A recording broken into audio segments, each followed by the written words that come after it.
ఆషాఢ మాసం సందర్భంగా మన కాసం ఫ్యాషన్స్ కిలో చీరలు కొనండి, అరకిలో చీరలు ఉచితంగా పొందండి. వరి అత్యధికంగా సాగు చేసే ఉమ్మడి కర్నూలు జిల్లాలో కూడా బియ్యం ధరలు మండిపోతున్నాయి. క్వింటాలు సోనా మసూరి 5,800 నుంచి 6,300 వరకు ఉంది. రిటైల్ మార్కెట్లో 6,500 నుంచి 7,000కు ధర పలుకుతోంది. ఉమ్మడి కర్నూలు జిల్లాలో సాగయ్యే వరి ధాన్యం తెలంగాణ, కర్ణాటక, మహారాష్ట్రకు తరలిపోతున్నాయని మిల్లర్లు చెబుతున్నారు. అల్లినో కారణంగా దిగుబడి తగ్గితే రాబోయే రోజుల్లో క్వింటాల్ బియ్యం హోల్సేల్లోనే 7,000 దాటుతుందన్న రైస్ మిల్లర్స్తో మా ప్రతినిధి Chandrashekar face to face. El Nino ప్రభావం బియ్యం ధరలపై చాలా ఎక్కువగా చూపెడుతోంది. గత నెలతో పోలిస్తే ఈ నెల బియ్యం ధరలు బాగా పెరిగిపోయాయి. రైస్ మిల్లర్ల మాట ఎలా ఉందనేది వారితో మాట్లాడే ప్రయత్నం చేద్దాం. చెప్పండి, బియ్యం ధరలు ఎట్లా ఉన్నాయి ఇప్పుడు? మాది రమా మోడర్న్ రైస్ మిల్ కర్నూలు. నేను district president, state joint secretary. ప్రస్తుతం మార్కెట్లో బియ్యం పెరుగుదల కారణం వర్షాభావ పరిస్థితి. కొంతవరకు 50% వర్షాభావ పరిస్థితి ఉంది. తర్వాత ధాన్యం అనేది ఈ సంవత్సరం ధాన్యం పంట కూడా మాకు మా డిస్టిక్లో చాలా తక్కువ పంట ఉంది. దాంట్లో సోనా మసూరి, ఎన్డిఎల్ సోనా అనేది చాలా ఫేమస్ మా కర్నూలు డిస్టిక్. ఈ ధాన్యం అంతా ఈ సంవత్సరము మహారాష్ట్ర వెళ్ళిపోయింది, తమిళనాడు వెళ్ళిపోయింది, కర్ణాటక పోయింది, తెలంగాణకు పోయినవి, అన్ని రకాలుగా ధాన్యం దాదాపు వెళ్ళిపోయింది. మన దగ్గర ఉండే స్టాకులో ఈరోజు పండిన ధాన్యం పంటలో 20% ధాన్యమే స్టాకులు ఉన్నాయి. ఈరోజు గత మంత్లో బియ్యం మార్కెట్ 5,300 రూపాయలు ఉండే క్వింటాల్ బియ్యము ఈరోజు 6,000 రూపాయలు వరకు కర్నూలు సోనా మసూరి బియ్యం ఉంది. ఎన్డిఎల్ సోనా బియ్యం వచ్చేసి 5,400, 5,500 ఉండే బియ్యాన్ని ఈరోజు 6,300 రూపాయలు కర్నూలులో మేము అమ్ముతున్నాము. ధాన్యం వచ్చేసి 75 కిలోల ధాన్యం బస్తా సోనా మసూరి 3,000 రూపాయలు బస్తా అయింది. ఎన్డిఎల్ సోనా వచ్చేసి 3,150 రూపాయలు అయింది.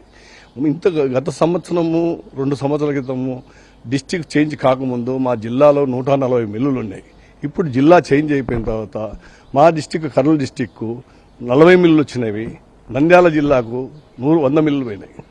1,000 రూపాయలు తక్కువగా ఉన్న క్వింటాలు బియ్యం ఇప్పుడు ఒక్కసారిగా నెల రోజులు ఇంత పెరగడానికి కారణం ఇది. 1,000 రూపాయలు దాకా దాదాపు క్వింటాల్ పైన. అంటే స్టాక్స్ అనేది బాగా చాలా మూమెంట్ అయిపోయాయండి. వర్షాలు లేవు అనేది బాగా అందరికీ ఐడెంటిఫై అయ్యి బాగా బయటకు వెళ్ళిపోయాయి. అందరూ కొంచెము స్టాక్ అనేది రేట్ వచ్చేవరకు బాగా అమ్ముకున్నారు లాస్ట్ మంత్ నుంచే. దానికోసమని ఈ ప్రాబ్లం వచ్చింది. లాస్ట్ 2 years కూడా బాగా స్టాకులు పెట్టిన వాళ్ళకి కూడా బాగా లాసెస్ వచ్చాయి. ఈ ఇయర్ తగ్గారు పెట్టడానికి కూడా.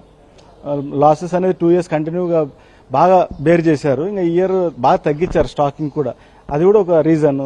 ఎల్నినో ప్రభావం ఒక రీజన్. అంటే ఎల్నినో అనేది ఇంకా వచ్చే సంవత్సరం దాని ప్రభావం కనిపిస్తుంది కదా, ధర ఇప్పుడు ఎందుకు పెరిగిందని? అంటే స్టాటిస్టిక్స్ ప్రకారం అందరు చూడడము, చేయడము, కొద్దిగా గవర్నమెంట్ ప్రికాషన్స్ గా చెప్పడం నుంచి కూడా అందరు ఎవరి ప్లానింగ్స్ వాళ్ళు ఉంటారు కదా, దానికోసం కూడా ఒక రీజన్ అండి బాగా అది. అంటే రాబోయే రోజుల్లో ఎట్లా ఉంటుంది? అంటే ఇప్పుడు ఎల్నినో ప్రభావం ఇప్పుడు కనిపిస్తుంది. దిగుబడి ఇప్పుడే వరి సాగు చేయొద్దు అంటున్నారు. రాబోయే రోజుల్లో ఎట్లా ఉండే అవకాశం ఉంటుంది? అంటే ఇప్పుడు గవర్నమెంట్ అయితే ఒక యాక్షన్ తీసుకుంటోంది కదా, కొంచెము కంట్రోల్ కావచ్చని మా ఐడియా. దాంతో వర్షాలు కూడా వస్తున్నాయి, ప్రాజెక్ట్స్ లో కూడా వాటర్ బాగానే వస్తున్నాయి. ఒక హోప్ అండి. యాక్చువల్గా 2 years బ్యాక్ కూడా ఇలానే పెరిగినప్పుడు గవర్నమెంట్ ఇట్లా యాక్షన్ తీసుకుని కౌంటర్స్ పెట్టాక కంట్రోల్ వచ్చాయి, రేట్స్ వచ్చాయి, వాళ్ళకు కూడా ఒక ఐడియా వచ్చేసింది. ఇప్పుడు రేషన్ కార్డు హోల్డర్స్ అన్నారు కాబట్టి పర్లేదండి, చెయ్యొచ్చు, ఇబ్బంది అయితే ఏం పడలేదు. ఇప్పుడు ప్రభుత్వం చెప్తుంది కిలో 52 రూపాయలు చొప్పున బియ్యం విక్రయించాలని. ఆ ధర మీకు గిట్టుబాటు అవుతుందా? గిట్టుబాటు ఇట్లా ఇవ్వచ్చు?